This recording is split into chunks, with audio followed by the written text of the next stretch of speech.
getting to the finish line is a relief, but it's also a disappointment. You know, you ever hear the phrase, enjoy the journey? You know, one of the reasons that people have said that, enjoy the journey, is because after you get to the destination, there is a joy, but there's also a letdown, you know, because it's like, well, what's next? You know, you may get to a point in life where you run out of goals, and just so you don't feel bad, you're not going to accomplish every goal. There's going to be a lot of failure in life. Most things fail. Winston Churchill, I believe, had a quote said that success is going from one failure to another without loss of enthusiasm. So to be able to keep your vigor even when you totally fail is it's amazing. It's not easy. But let's say you either accomplish some goals or you don't accomplish others. You could have a mix. Like I say, aim for the moon, even if you miss, you're amongst the stars. No matter how much you obtain or don't obtain, no matter how much success you get or don't, there's that letdown, because one of the worst things in life once you get to a destination is boredom, is being idle. Your mind and your thoughts, if they're not given something to do, they will self-destruct. You'll start thinking about the past. You'll start maybe dwelling on some of the failures. Like I said, what I've really learned in life is time management. Allocating certain parts of the day for certain activity, whether I'm doing good or doing bad. Just keeping my body and keeping my mind in motion. Taking rest but not naps, and having a healthy sleep cycle but no naps. Because, whether you get to this place called your destination or whether you reach the goals you want to reach, you're always faced with what's next. It's an eerie feeling, because sometimes you don't have it, what's next. And certainly many people turn to consumerism. They want to buy something to get a high. Certainly some people turn to destructive behavior. They turn to alcohol or drugs or food. They want to numb the thought of, not knowing what to do or painful thoughts. So I don't know, I guess, when in doubt, I do self-care. When in doubt, I try not to buy. There's a saying too in the scriptures, which I do believe in this one, is that, hoarding cash could harm the saver, because your money is then put in risky investments and nothing is left. So, let's say you have a goal to get out of debt and save money, and I think that's a great goal. But at a certain point too, then you say to yourself, well, if you just keep hoarding cash, eventually you'll try to double your cash, and a lot of times that doesn't work out. So I've often heard it said that if you want to double your money, fold it in your pocket. Fold it in half, but nowadays, of course, we don't really use paper money. I don't use digital money. But I don't know, my thoughts in this video, my thoughts in life at this moment, I struggle a little bit where I'm at in my journey, because I guess if I buy a home base in Florida, which was kind of like one of my ultimate goals, what's next, Because one thing I remember at the end of owning my house in New Jersey, it was an eerie feeling coming home and, just having extra time. Right now living in my car, I really don't have any extra time, because every part of the day I have to do something. Wake up in the morning, I got to head to Starbucks because I don't have a kitchen. Then I got to go find a public area, public park or something I can work out of, charge my electronics. Of course, I take my lunch break. I got to go to the supermarket.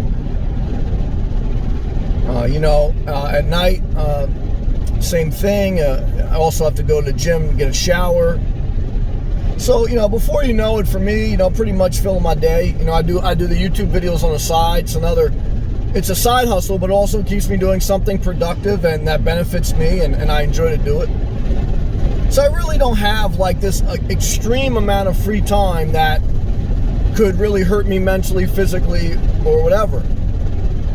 So do I think like having a home base would hurt me? I don't think it would hurt me. I mean, I think in many aspects it would help me, to have a place that I know is safe and legal to go and relax. But, I don't know. I'm also only a middle-aged man.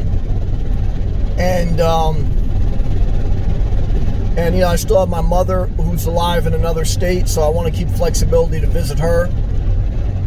I don't know. I really do. I do struggle, at least today, in my thoughts on what do you do when you reach your destination? Do you just settle in and say it's over? It's over. Because what is next after living simple? Financial freedom and then your creativity. So I'm thankful that I did the YouTube channel. At least it gives me, something to do. Financial independence. I mean, I'm 40. I've saved money. I've gotten out of debt.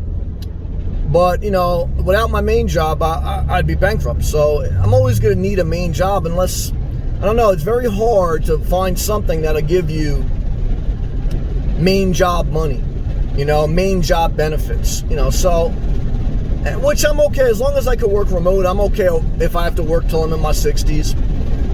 It's a good feeling just knowing that I'm not living paycheck to paycheck. So that's a goal accomplished. So, I guess you'll have to look in your life. I'm talking out some of my life, and I'm hitting on the topic of, some of it will be the journey. I remember Ultimate Warrior, in one of his last videos he did before he died. He was a wrestler, then became a motivational speaker. He had said when he won the championship title and he beat Hulk Hogan, it was like the apex in his career, and he went to go celebrate with his road manager. And he goes, it was an eerie feeling, it was just like him and his road manager at this fancy restaurant celebrating the peak of his career. And he said it was like a major letdown. It's like, man, this is it. All that hard work, all that intensity, and, you just, and then it's over, and then what do you do next, so. But, of course, like anything in life, he kept moving. He kept his creative juices flowing. He kept taking care of himself physically. Of course, he had a family eventually. So, you keep yourself busy. Certainly, if you have a family, that'll keep you busy the rest of your life. I don't desire a family. I think some people even get a family just to keep them busy. And I think many people have a family when they become empty nesters. They share these thoughts right here. Is that, okay, I'm an empty nester now. I raised my kids. I want to travel. I want to live simple. I want to be financially free or whatever. And so that'll probably keep them busy in their 50s or early 60s, traveling, living, getting their life back after, sacrificing their life for their kids. And then I think in the 70s and 80s, then it's, you got to really be mindful to manage your time.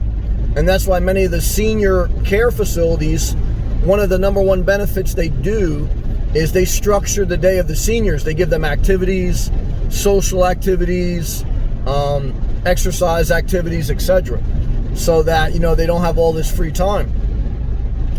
So, I don't know what age group you'll be. I think the majority of my viewers are in their 20s, 30s, 40s, and 50s.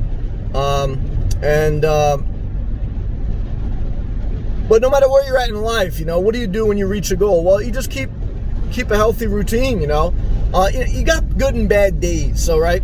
So some days, you catch on the right day, you're going to be very inspired. You're going to have all these new dreams and goals. And, that's great. And then some days it's a little bit like melatonin, like this video is a little bit like a downer.